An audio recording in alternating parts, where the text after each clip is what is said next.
Uma juíza reconhece um jovem durante uma audiência de custódia, dá risada, faz piada, trata como se fosse alguém que já apareceu por ali mais vezes do que deveria. E de repente esse vídeo estoura na internet. Todo mundo comentando, todo mundo opinando, alguns achando engraçado, outros achando um absurdo e questionando essa intimidade da juíza com o meliante. Mas ninguém imaginava o que aconteceria depois. Ou não, ou já imaginavam o que iria acontecer depois. Porque o tal do Kaique Carlos, o criminoso, que aparece sorrindo no vídeo, né, acabou tendo um fim tão rápido quanto previsível. E a partir daí começou outra discussão ainda maior. A juíza errou? Ela deveria ter mantido ele preso? Teria evitado esse desfecho que veio depois? Bom, pouca gente sabe é que essa história vai muito além daquela piadinha ali no tribunal. Desde a prisão irregular, passando por libertação, até o momento em que Kaique se tornou uma liderança no mundo do crime. Bom, a gente vai entender quem que era esse rapaz que estava tão íntimo da juíza e agora virou estampa de saudades. Eu sou o Marcelo Milos e depois da vinheta eu te conto.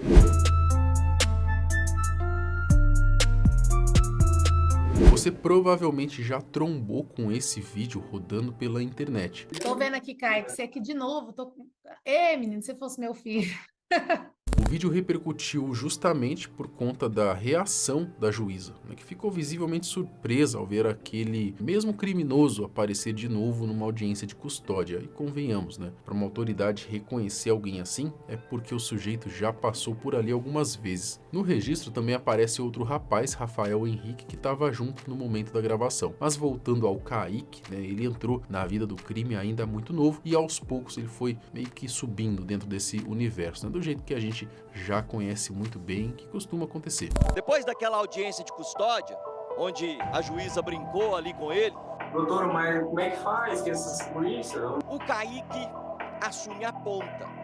Ele começa a tomar conta do tráfico ali pelo lado da facção criminosa, lá na região de Inhumas. Os dois acabaram presos por suposta posse ilegal de arma de fogo, algo que infelizmente virou quase rotina por aí. Então, o que realmente fez esse vídeo estourar não foi o crime em si, mas a reação da juíza ao reconhecer o Kaique. Ela brincou até, né, com aquele famoso me ajuda a te ajudar, deixando claro que já tinha visto a figura ali mais vezes do que gostaria. Uai, doutora, mas o que Meu Deus, Kaique, me ajuda a te ajudar. Falando um pouco sobre como que essa prisão aconteceu, a polícia entrou na casa onde eles estavam e encontrou armas e munições escondidas dentro de um compartimento falso. À primeira vista, você poderia até pensar que seria um caso então mais leve, mas não, o buraco era bem mais fundo do que parecia. De acordo aí com matérias da CNN e do UOL, um dos envolvidos já responde por 2 homicídios e por comércio ilegal de substâncias, ou seja, não era exatamente um inocente pego de surpresa. De acordo com a polícia, ele já tinha ordenado 2 homicídios de desafetos, ali na disputa pelo controle por pontos do tráfico de drogas. Mas se o cara já tinha esse histórico pesado, por que ele foi solto? A audiência de custódia. A audiência de custódia funciona assim: a pessoa recém-presa é levada diante de um juiz que vai avaliar se a prisão foi legal e decidir se ela deve continuar detida ou se pode responder em liberdade. É basicamente uma checagem obrigatória logo após a prisão, criada para evitar abusos, prisões irregulares ou gente ficando atrás das grades sem motivo. No caso do Kaique, a verdade é que enquanto o processo não termina e não existe uma decisão definitiva legalmente, ele ainda era considerado então inocente, né? Isso significa que ele não poderia ser tratado como reincidente, mesmo que todo mundo saiba que a história não é tão simples assim. Na prática, a polícia conhece bem quem é do crime ou não, né? Mas pela lei existe todo um ritual burocrático que precisa ser seguido até alguém ser preso de fato. E claro, né, sempre tem brecha para tentar burlar tudo isso. Agora, por que Kaique, com 21 anos e uma ficha que não era pequena, acabou solto? Segundo o Código Penal, artigo 302, ele até foi pego em flagrante, mas de forma irregular. É isso mesmo, entendeu? Então tem essa também, tá? Porque pelo que consta, né, a polícia entrou na casa sem mandado. Como era ali uma entrada considerada ilegal, ficou decidido então que eles não estavam cometendo crime no momento da abordagem. E mesmo encontrando tudo dentro da casa, não havia como provar que o material era deles. Ou seja, né, continuavam apenas como suspeitos até que tudo isso fosse comprovado. A juíza deixou claro isso na decisão. Abre aspas. A entrada forçada sem mandado é ilícita e não havia razão realmente fundamental fundamentada nenhuma circunstância objetiva que justificasse. Bom, com base nisso, vários juristas analisaram o caso e afirmaram que a soltura estava correta do ponto de vista legal. Mas, como dá para imaginar, a polícia militar não gostou muito disso, afinal, eles já sabiam muito bem quem que era o Kaique, né? E depois dessa escapada, dizem que ele ainda ganhou moral, né? E subiu ali de cargo dentro da hierarquia do crime. Kaique Carlos de Souza Ribeiro, apesar de jovem, era velho conhecido da polícia. Recentemente tinha ficado conhecido por ser o jovem que mantém um diálogo descontraído com uma juíza em plena audiência de custódia.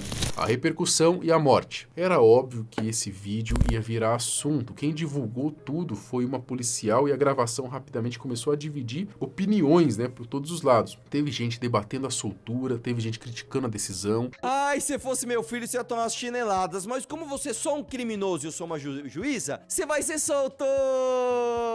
Vai lá! E também quem estranhou essa intimidade entre a juíza e o acusado. Afinal, ela se sentiu à vontade até para fazer aquela piadinha no meio da audiência. Fato é que, no fim das contas, o Kaique e o Rafael acabaram soltos. E como deu para perceber, o Kaique ele não aproveitou a chance para mudar de vida, né? Arrumar um trabalho digno ou tentar sair daquele caminho. Pelo contrário, né? Mas quem poderia imaginar, né? Ele continuou no crime e pior. Com a prisão e a morte de 2 chefes da própria facção, o espaço ficou aberto, né? O Kaique subiu na hierarquia até se tornar ele mesmo um dos líderes. Polícia? Depois dessa audiência e de ser solto, ele escalou na vida do crime. Para que o Kaique se tornasse um dos chefes do tráfico lá na região de Inhumas, algumas coisas tiveram que acontecer. Uma prisão de um outro chefe e a morte de um outro chefe.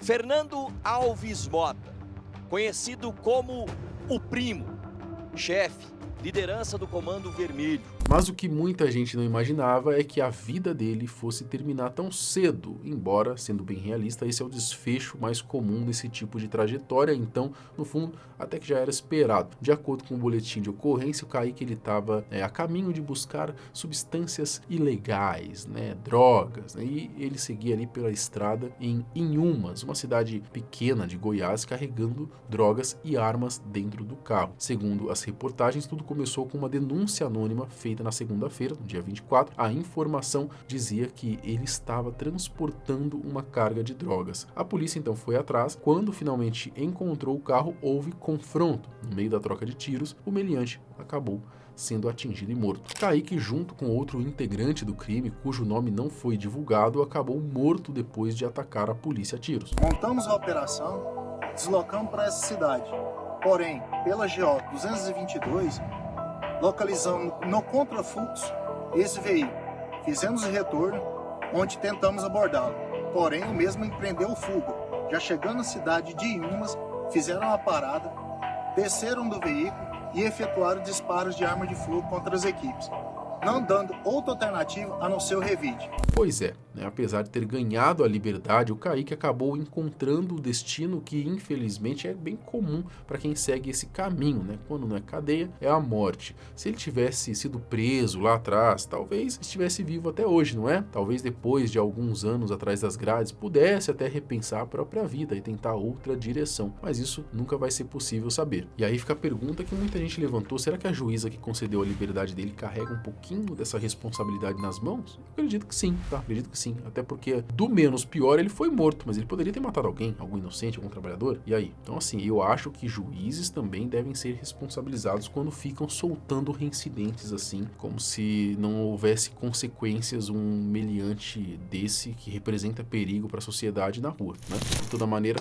como eu já disse, antes o Kaique do que algum inocente morto por conta de consequências geradas por alguma ação dele. Mas comenta aqui o que você achou dessa intimidade da juíza com o detento. Complicado, né? Até o próximo vídeo.